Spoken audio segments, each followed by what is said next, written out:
মাননীয় স্পিকার, আপনাকে ধন্যবাদ।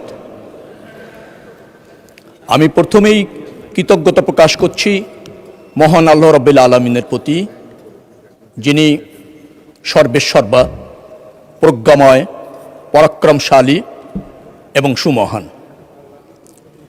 তিনি বিশ্বব্রহ্মাণ্ডের স্রষ্টা, মালিক এবং নিয়ন্ত্রক। তিনি মানুষকে কর্ম এবং দায়িত্ব অর্পণ করেন এবং সেই কর্ম এবং দায়িত্বের জবাবদিহি তার কাছে নিশ্চিত করেছেন সেই মহান রবের প্রতি।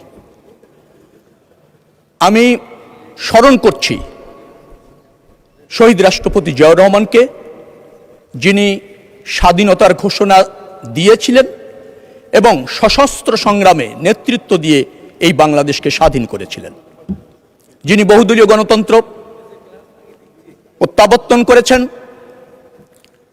যিনি বাংলাদেশের মানুষের রাজনৈতিক চাহিদা পূরণের লক্ষ্যে বাংলাদেশি জাতীয়তাবাদ রাজনৈতিক দর্শন প্রতিষ্ঠিত করেছেন, তাকে স্মরণ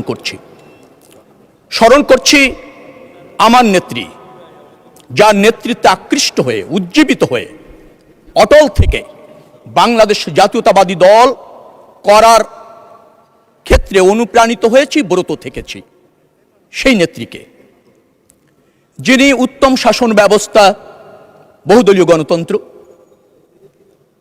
এবং সংসদীয় পদ্ধতির সরকার, যিনি উত্তম নির্বাচনী ব্যবস্থা, তত্ত্বাবধায়ক সরকার, টেকসই অর্থনীতি এবং জাতি এবং দেশের প্রয়োজনে অবিচল থাকা, আপোষহীন থাকার শিক্ষা আমাদেরকে দিয়েছেন, সেই নেত্রীকে স্মরণ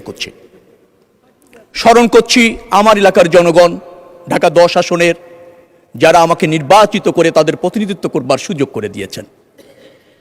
স্মরণ করছি সংসদ নেতা, মাননীয় প্রধানমন্ত্রী জননেতা তারেক রহমানকে, যিনি দীর্ঘদিন সংগ্রাম করে 17 বছর ফ্যাসিবাদের বিরুদ্ধে একটা সফল গণঅভ্যুত্থান করতে সফল হয়েছেন এবং আজকের যে পার্লামেন্টে আমরা কথা বলছি, সেই পার্লামেন্ট অর্থাৎ জনগণের পার্লামেন্ট প্রতিষ্ঠিত করবার জন্য দুর্বার আন্দোলন এবং সর্বশেষ একটা গ্রহণযোগ্য নির্বাচনের ক্ষেত্রে জাতির অভিভাবকের মতো ফাংশন করেছেন, তাকে স্মরণ করছি।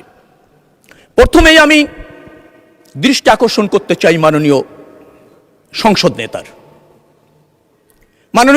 নেতা, বাংলাদেশ জাতীয়তাবাদী দলের সংসদ সদস্য আমরা যারা আছি, তাদের প্রতিনিয়ত শিখাচ্ছেন, দিক নির্দেশনা দিচ্ছেন, অনুপ্রাণিত করছেন, নেতৃত্ব দিচ্ছেন, যার ফলে আমরা প্রতিনিয়ত কি শিখছি, পরিপক্ক হচ্ছি এবং অধিকতর যোগ্য হচ্ছি। কিন্তু তিনি যেহেতু সংসদ নেতা, অর্থাৎ সকল পার্লামেন্ট মেম্বারদের নেতা, এটি শুধু সরকারি দলের মধ্যে থাকলে পার্লামেন্ট মহিমান্বিত হবে বলে আমার কাছে মনে হয় না, বেশি কার্যকর হবে বলে আমার কাছে মনে হয় না। এটি বিরোধী দলের সংসদ সদস্য যারা আছেন তাদেরকেও ওনার সান্নিধ্য দেওয়ার প্রয়োজন রয়েছে।